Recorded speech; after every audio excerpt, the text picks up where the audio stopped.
صاحب آپ نے گفتگو کے دوران جیسا کہ حضرت کا شعر کا ذکر کیا آپ نے، تو زندہ ہے واللہ، تو یقیناً اہل سنت کا تو یہ عقیدہ ہے کہ نبی کریم صلی اللہ علیہ وسلم حیات ہیں، اور پھر آپ نے امام کا شعر پڑھا تو زندہ ہے واللہ، یعنی قسم کھا کر امام فرما رہے ہیں۔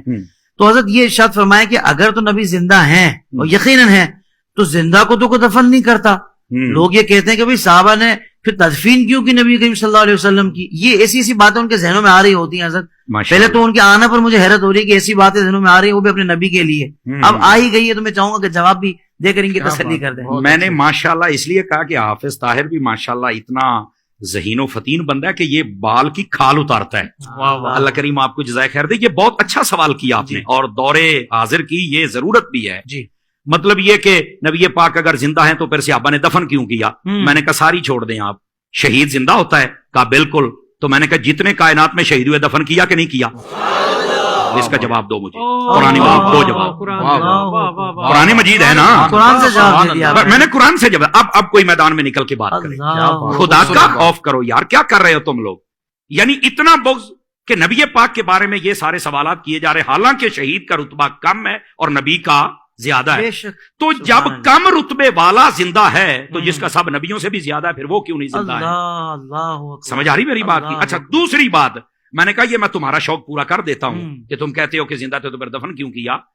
میں نے کہا جو مردہ ہوتا ہے نا اس کو آگ لگائی جاتی، کسی بھول میں نہ رہنا، اس بات کو نوٹ کیا جائے۔ جن کے مر جاتے ہیں وہ آگ لگاتے ہیں اپنے ہاتھوں سے، ہم جو دفن کرتے ہیں نا وہ زندہ سمجھ کے کرتے ہیں۔ کہتے ہیں مولانا وہ کیسے؟ سن لیجئے، اور یار مجھے بتاؤ اگر زندہ نہیں ہے تو قبر میں اٹھ کے سوالوں کے جواب کون دیتا ہے؟ بتاؤ نا مجھے۔ یہ صرف اتنی دیر تک ہی موت کا حکم ہے کہ جب تک سانسیں باندھے ہم نے قبر کے سپرد نہیں کر دیا، اللہ کی رحمت کے سپرد نہیں کر دیا۔ اس نے یہ جہان بدلنا ہے، برزخی دنیا میں جانا ہے، سمجھ آ رہی ہے؟ اور اس کو کہتے ہیں برزخی حیات، یہ بھی میں آسانی کر دوں۔ بہت اچھے، سمجھ آ رہی میری بات کی؟ لیکن یہ کہنا کہ زندہ کو دفن کو نہیں کرتا، یہ تمہیں کس نے کہا ہے؟ میں یہ جو دیہاتی لوگ ہمیں سن رہے ہوتے ہیں تو میں ان کی ایک مثال دے دیتا ہوں، شاید کسی کے کونے کھانچے میں بیٹھ جائے۔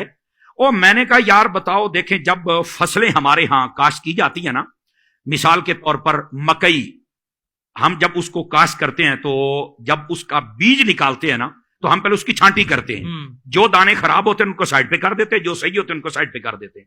خراب دانوں کو ہماری بولی میں کہتے ہیں مرے نے، تو کہتے ہیں مریا نو سٹ دے ہو، انہاں نو پورن دا کی فائدہ ہے؟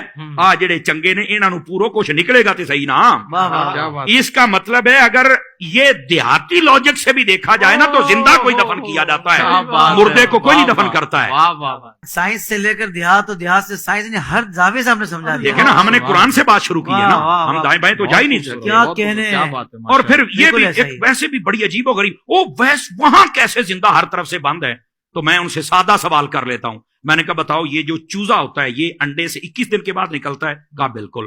تو میں نے کہا بتاؤ یہ 21 دنوں تک کون سا سوراخ ہوتا ہے جہاں سے کوئی ہوا شوا جاتی ہے، کاربن ڈائی آکسائڈ جاتی ہے، کہاں سے آکسیجن جاتی ہے؟ تو کہتا نہیں یار تو مردہ نکلتا ہے، کہانی زندہ نکلتا ہے۔ کیسے زندہ رہا؟ کہتا یہ تو نہیں پتا۔ تو میں نے کہا پتا ہوتا تو سنی نہ ہوتا،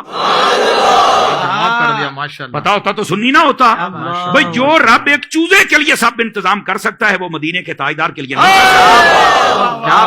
وہ زندہ ہیں، ان کی زندگی کی تمہیں نہیں سمجھ آئی تو ایک الگ بات ہے۔ تو زندہ ہے واللہ، تو زندہ ہے واللہ، میرے چشم عالم سے چھپ جانا۔ سبحان اللہ، سبحان